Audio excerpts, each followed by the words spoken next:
I feel very close to them.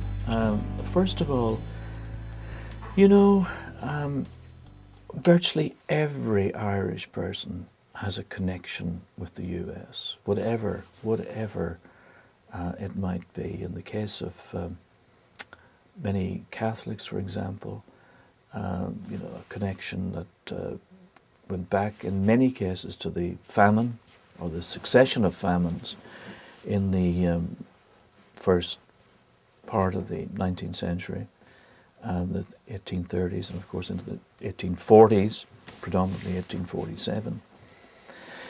And of course many people, those who didn't die, many of them left the country at that time. So that's one component of the immigration to this country. But there have been others. For example, one I'm particularly interested in is the great Scotch-Irish, predominantly Presbyterian shift. These were people who started in Presbyterians who came from Scotland in, say, the late 17th century,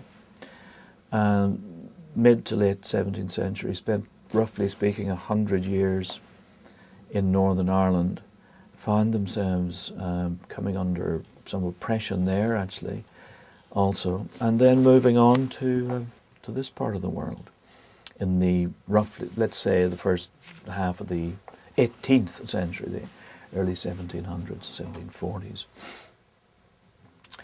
And they, of course, have had a huge impact on this country also, huge impact.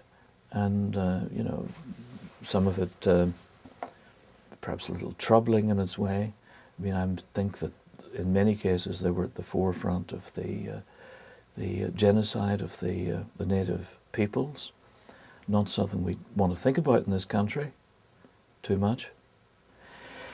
But they were also, I mean, in that sense, they were making the country. They were destroying another country, but they were making some version of this one, I guess. I'm always taken aback slightly when I walk down the main street of Princeton, New Jersey, where I live, and it's called Nassau Street.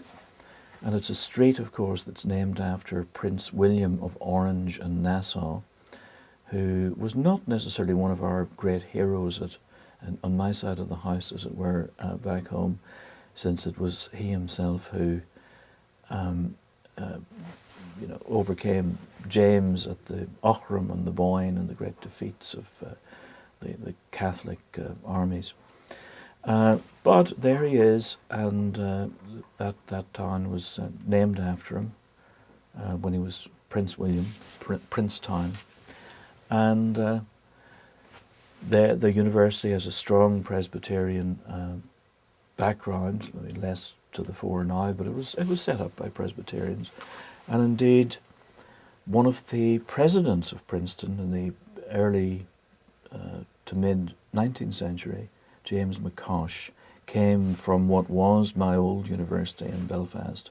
It was then known as Queen's College, Queen's University Belfast it became. It was Queen's College, and James McCosh had been the professor of ethics and metaphysics there before coming over to be president of Princeton. So lots of connections.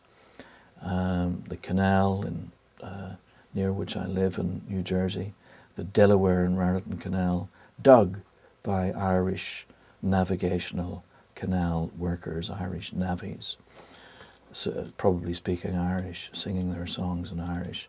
So everywhere, some sense of that connection. And I must say, I mean, one of the great things about this country, I believe, is that it was so welcoming to us and to so many others. And one would like to think that will continue to be one of its glories.